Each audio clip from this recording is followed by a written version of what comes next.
Bismillahirrahmanirrahim. Assalamualaikum warahmatullahi wabarakatuh.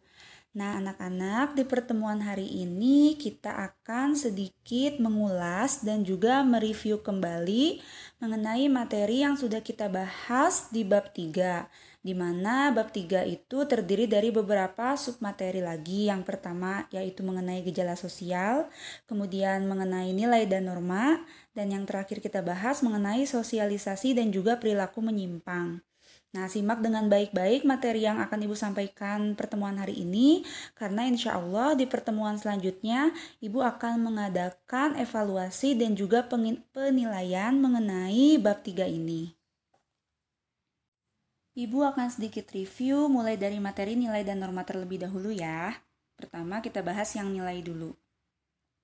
Nilai adalah pemikiran atau konsepsi abstrak dalam diri manusia mengenai sesuatu yang dianggap baik maupun buruk. Nilai ini bersifat abstrak dan tidak bisa dilihat karena berada dalam pikiran manusia. Menurut Profesor Dr. Notonegoro, nilai sosial dibagi menjadi 3 jenis. Yang pertama adalah nilai material. Mohon maaf ya, yang betul adalah nilai material, yaitu nilai yang berguna dalam pemenuhan kebutuhan fisik manusia, misalnya rumah, makanan, dan pakaian. Yang kedua adalah nilai vital. Nilai vital adalah nilai yang dianggap penting untuk melaksanakan aktivitas manusia. Misalnya, buku bagi pelajar itu bermanfaat untuk belajar. Sepeda motor berguna bagi tukang ojek karena bermanfaat untuk mencari penghasilan untuk mereka. Dan yang ketiga adalah nilai kerohanian, yaitu nilai yang tidak berwujud kebendaan, tetapi ada dalam rohani atau jiwa manusia. Nilai rohani ini terbagi menjadi 3. Yang pertama adalah nilai kebenaran yang bersumber pada akal manusia. Yang kedua adalah nilai keindahan yang bersumber pada rasa keindahan atau estetika. Dan yang ketiga adalah nilai kebaikan atau nilai moral yang bersumber pada kodrat manusia. Selain ketiga jenis nilai sosial yang dikemukakan oleh Profesor Dr. Notonegoro, terdapat juga 2 jenis nilai sosial yang dibedakan berdasarkan cirinya. Yang pertama adalah nilai dominan. Nilai dominan adalah nilai yang dianggap lebih penting dibanding nilai lainnya. Contohnya adalah sebagai berikut. Yang kedua adalah nilai yang mendarah daging, yaitu nilai yang telah menjadi kepribadian dan kebiasaan sehingga seseorang menjalankannya tanpa melalui proses berpikir atau pertimbangan, melainkan secara tidak sadar. Contohnya adalah sebagai berikut. Selanjutnya, Ibu akan review materi mengenai norma sosial. Nah, norma adalah aturan atau ketentuan yang mengikat warga kelompok dalam masyarakat.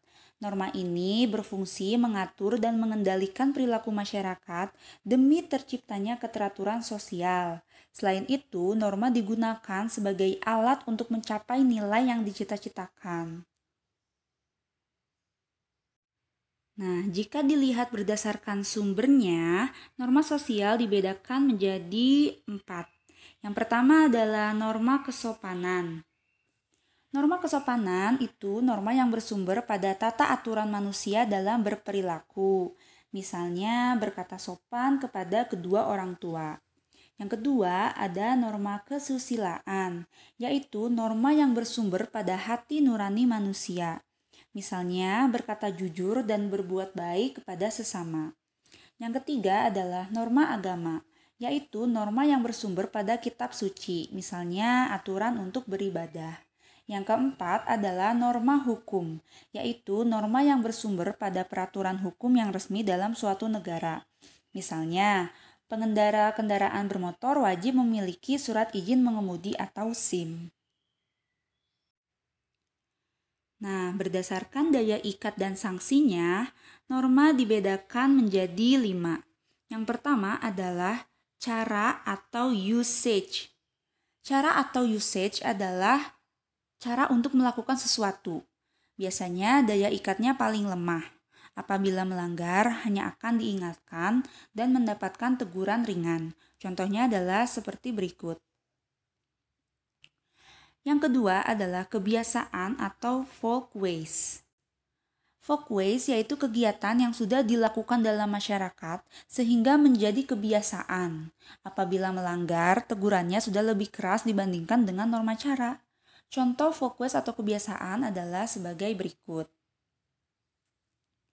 Yang ketiga adalah tata kelakuan atau mores.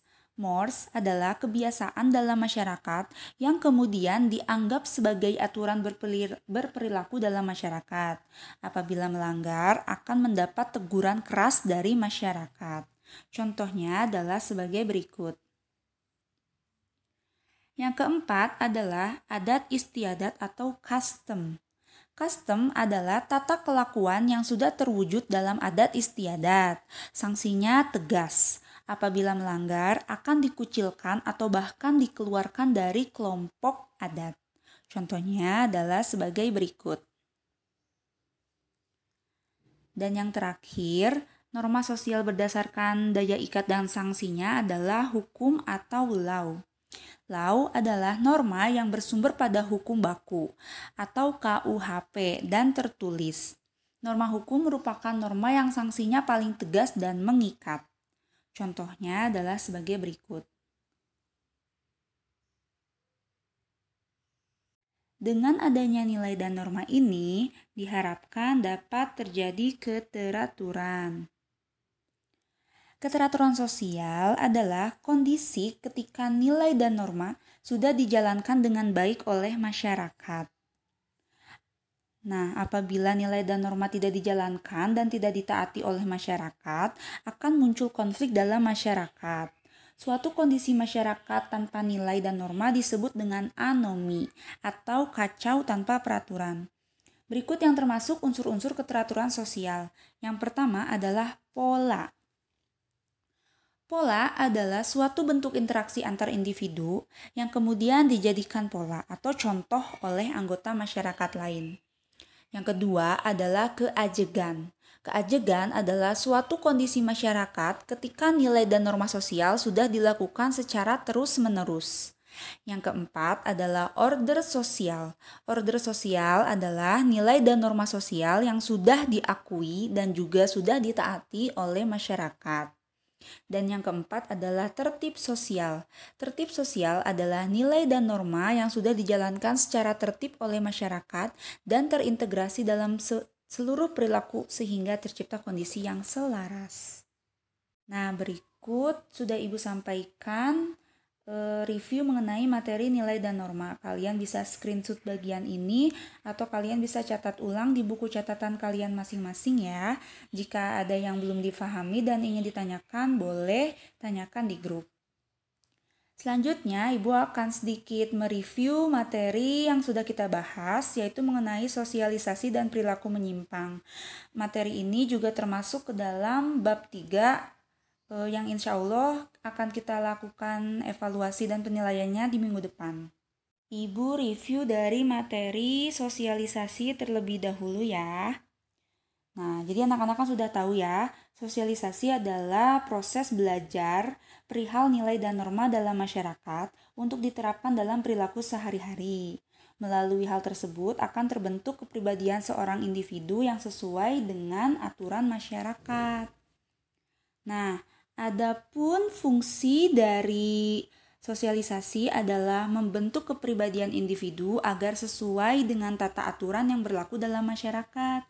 Sedangkan tujuan dari sosialisasi adalah memperkenalkan kepada individu tentang nilai dan norma yang berlaku dalam masyarakat, sehingga setiap individu nantinya mampu hidup bermasyarakat dengan baik. Nah, selanjutnya Ibu akan jelaskan tahap-tahap sosialisasi menurut George Herbert Mead. Yang pertama adalah preparatory stage. Nah, preparatory stage adalah tahap persiapan yang dimulai sejak individu dilahirkan dan diperkenalkan nilai dan norma oleh keluarganya. Tahap yang kedua adalah play stage. Play stage yaitu tahap meniru. Jadi seorang anak mulai meniru perilaku orang dewasa di sekitarnya.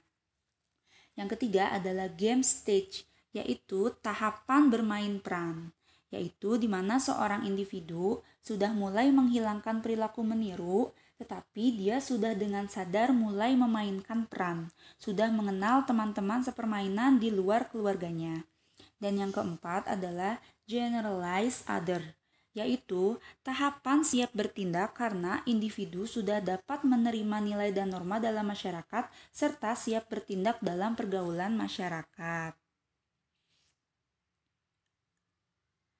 Ada dua bentuk sosialisasi. Yang pertama adalah sosialisasi primer, yaitu sosialisasi yang terjadi pertama kali bagi seorang individu dan berlangsung di dalam keluarga. Yang kedua adalah sosialisasi sekunder, yaitu sosialisasi yang terjadi di luar keluarga, bisa di teman sepermainan di rumah atau teman di sekolah, bisa juga di organisasi dan sebagainya. Terdapat beberapa macam media sosial. Yang pertama adalah keluarga, sekolah, bisa dari lingkungan kelompok sepermainan, bisa juga dari lingkungan pekerjaan, bisa juga dari media massa. Selanjutnya, materi terakhir dari bab 3, Ibu akan review mengenai perilaku yang menyimpang. Sudah pada tahu ya, perilaku menyimpang itu merupakan perilaku dari individu atau kelompok yang tidak sesuai dengan nilai dan norma yang berlaku dalam masyarakat. Ada 3 penyebab perilaku menyimpang. Yang pertama adalah sosialisasi yang tidak sempurna. Sosialisasi yang pertama dan paling utama itu kan berlangsung di dalam keluarga. Nah, apabila agen sosialisasi tidak melakukan fungsi sosialisasi dengan baik, maka seseorang tidak dapat menyerap nilai dan norma sebagai dasar dalam berperilaku. Misalnya, Arman adalah anak dari orang tua yang bercerai. Ia tinggal bersama ayahnya. Ayah Arman sangat sibuk sehingga Arman tidak pernah mendapatkan perhatian dan komunikasi tidak terjalin dengan baik. Akibatnya, Arman menjadi anak yang tumbuh dengan perilaku yang semaunya, tidak taat aturan dan juga tidak sopan. Penyebab perilaku menyimpang yang kedua adalah sosialisasi subkebudayaan yang menyimpang. Dalam sosialisasi subkebudayaan yang menyimpang ini, penyimpangan terjadi karena pergaulan individu dalam sebuah subkebudayaan yang memang sudah menyimpang dari nilai dan norma, sehingga perilaku individu itu pun turut menyimpang. Misalnya, Tono berasal dari keluarga yang baik. Namun, sejak bergaul dengan kelompok teman yang perilakunya tidak baik, Tono ikut berperilaku tidak baik. Penyebab perilaku menyimpang yang ketiga adalah adanya teori pelabelan atau labeling. Dalam teori pelabelan ini, apabila seseorang sudah mendapat label atau cap sebagai pelaku menyimpang, seseorang tersebut akan terdorong untuk melakukan perilaku menyimpang tersebut. Misalnya, Jono pernah 1 kali tidak masuk kelas. Namun, Jono dicap sebagai pembolos oleh teman-temannya, sehingga ia pun enggan berangkat ke sekolah dan menjadi sering bolos. Selanjutnya, Ibu akan bahas mengenai bentuk-bentuk perilaku menyimpang. Yang pertama, jika dilihat dari kadar penyimpangannya, bentuk perilaku menyimpang ini dibagi menjadi 2. Yang pertama adalah penyimpangan primer. Penyimpangan primer adalah penyimpangan yang bersifat temporer, tidak dilakukan berulang-ulang, dan pelakunya masih diterima oleh masyarakat. Misalnya, siswa yang tidak mengerjakan PR karena tidak mengerti materi pelajaran yang ditugaskan. Yang kedua adalah penyimpangan sekunder, yaitu penyimpangan yang sudah dilakukan berulang-ulang sehingga pelakunya sudah tidak diterima lagi oleh masyarakat umum. Misalnya, pengedar narkoba yang sudah bertahun-tahun menjalankan aksinya. Yang kedua, jika dilihat dari jumlah pelakunya, maka perilaku menyimpang dibagi menjadi 2. Yang pertama adalah penyimpangan individu, yaitu penyimpangan yang dilakukan oleh 1 orang di lingkungannya. Misalnya, seorang pencuri mengambil barang berupa televisi. Yang kedua adalah penyimpangan kelompok.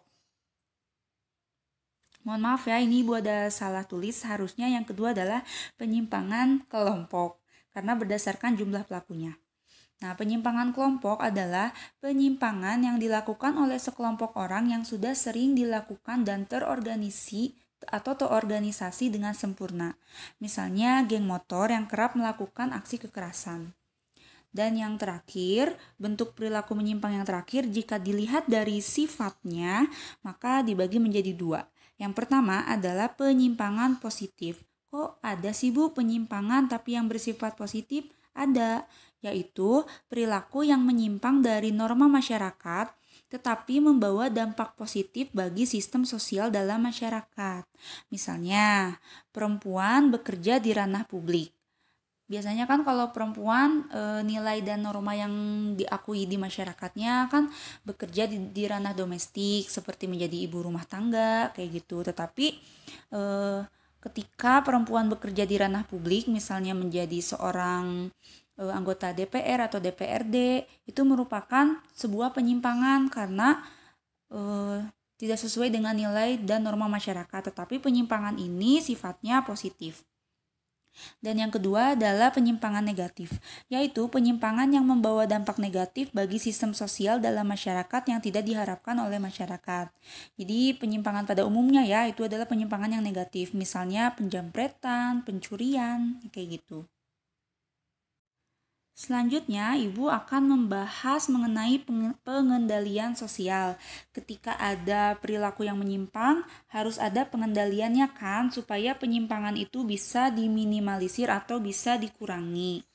Nah, jadi pengendalian sosial itu adalah berbagai upaya untuk mencegah maupun mengatasi penyimpangan sosial yang dilakukan individu atau kelompok masyarakat agar setiap anggota masyarakatnya dapat berperilaku lagi sesuai dengan nilai dan norma yang berlaku. Berdasarkan sifat pengendalian sosialnya itu dibedakan menjadi dua. Yang pertama adalah pengendalian preventif.